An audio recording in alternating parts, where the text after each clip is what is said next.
What is the true trigger of happiness? Does anybody know?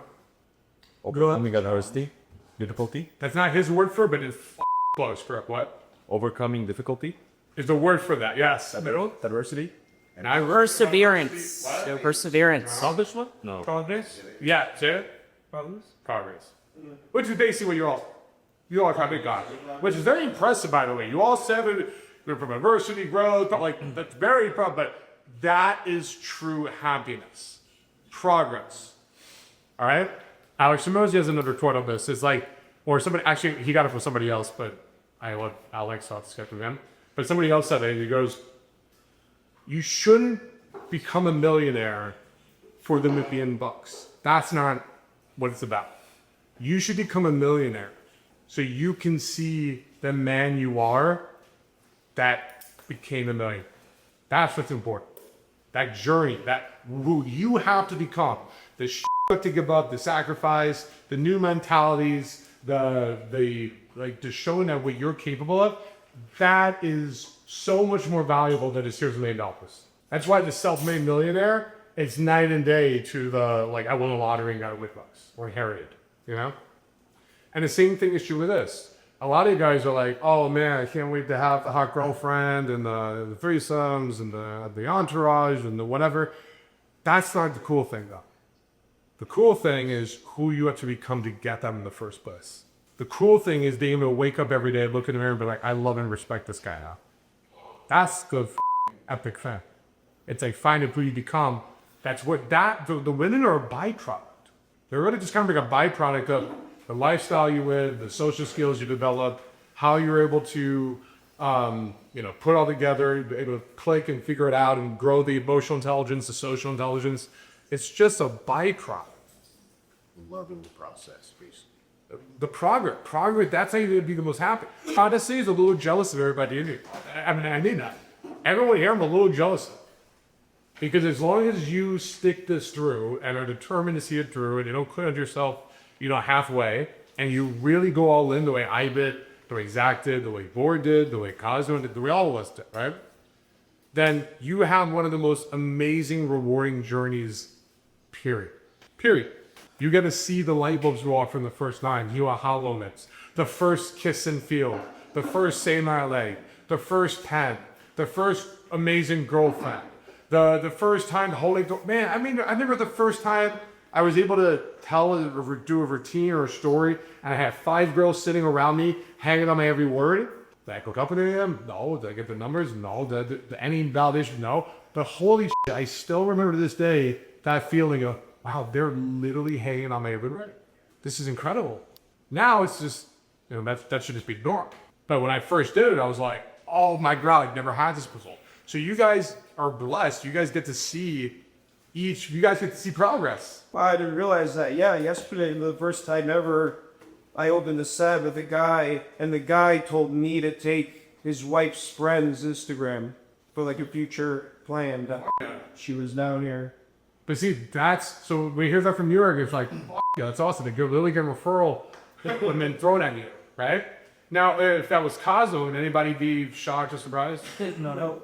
If Cosmo shows up and he's like, oh, I got 5 girls hanging out with me or whatever. Is that a big no? But if Deb is like, I got 5 girls coming out of my party, we would be like, what? What? Exactly. But do you see the do you see the difference there? With me or with Commodore, it's just like it's expected. It just is.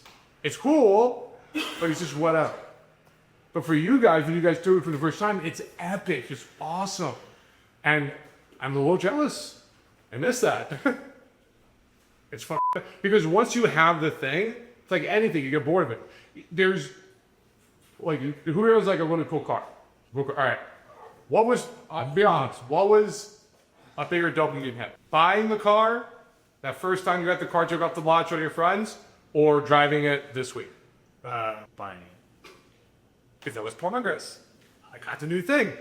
But did the car lose value? I don't know, maybe it's that way to preach, but is the car any less cool of a car? It's the same car, right? Yeah. That's how it feels. Like anything, you're gonna get used to the cool thing. But then eventually you don't want to go back. Would you want to go back to a Prius? It's like, right? I'm gonna keep my girl. So you get it's called lifestyle creep, and you're all gonna kind of get that. So yes, it's fun, it's awesome. You should all see it. Every man, Aristotle said, any man who doesn't see what his body is capable of will have regret for his entire life. It's one of the biggest regrets. Yeah. All right. I think nowadays is any man who doesn't see what he can do with his lifestyle, what he's capable of with the relationship skill, people skills, is one of the biggest regrets you can have. I think, and the fact that you're all here, you're making sure you don't walk away and have that regret. So kudos to you guys. Like it's awesome because most people, they'll have egos, they'll have blinders on, they'll never want to actually look at it. They'll have their limited success, their 1 or 2 a year cool stories, and like that's it. Questions though from talked about stay, we talked about some like transitioning, some pattern interrupts. What else can it be? Yep. So you talked about like kind of being in the moment, not being outcome dependent. And this is kind of where I'm at in like different fronts of my life, of work, dating. But one thing I noticed is that kind of detail-oriented is helping me to like improve. So how do you keep the improvement wagon going, but also kind of be detached from the alpha? You're detached from the micro output, but you're not detached from your own improvements, right? So I will be obsessed about seeing myself in a macro scale consistently growing and better and better and better. But on the one off, it doesn't really matter, right? So this comes down to like, there's gonna be paradoxes. You guys have to get good. You're just gonna have to get good into the paradoxes. So for example, you can never allow yourself to get to be content.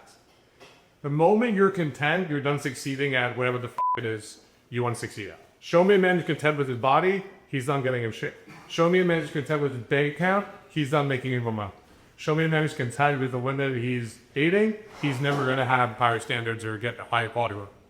So you can never be content. It kills success. But you should also always have gratitude for everything you have. Have a double-edged sword, right? Because the exact opposite of depression is gratitude. There's no one who's really depressed that is super grateful for everything going on in their life. It just doesn't happen. The moment, that's why we have these gratitude challenges to remind yourselves, because the more you feel that gratitude, the less you're going to be like, man, life sucks. Like, it just doesn't even compute at that point. Any one of you should go down Skid Row or go check some bum people, like look at the job market, how it is right now, AI taking away everybody's fucking jobs, whatever. Fuck it, just take a trip to India. Anybody take a trip to India, and you'll just be like, holy shit, I will never complain about anything ever again. Hey, but If people have been to India, you know. From everything. There's small. I stand outside for 10 minutes and now I'm good. What happened? Everything smells like pee. I don't know why. Where can I find a good steak? Doesn't exist. Where's a woman? Doesn't exist. But there's people everywhere. Exactly. Good luck walking down the sidewalk in India. Just people. You look outside. We rather just people. Just sidewalks littered. And you're like, okay, but it's not that bad. And here comes Wendy with one leg and a fucking glass eye and being like, please, I'm starting here. Like, Jesus Christ. Like, this is, it's unreal. You guys should see this shit. Go to any third world country. Go to Fiji and leave the resort. Go off the beaten path. You'll be like, I have nothing to ever complain about. Every single one of you is in the top 1% of wealth in the world. Not in America, but in the world, you're all in the top 1%. Doesn't feel like it yet. We can go San Francisco. Yes, absolutely. Good. We just forget that you are so. That's what it is. You guys are so f***ing blessed that one of the biggest problems you're dealing with is I'm gonna pay these f***ing clowns or whatever come chill in a mansion in Miami to learn how to party and talk to girls. That's my biggest problem. Go f*** us. That is such a privilege. That is the best thing in the world. And you guys will remind yourselves sometimes of that shit. Stop beating yourselves up so much.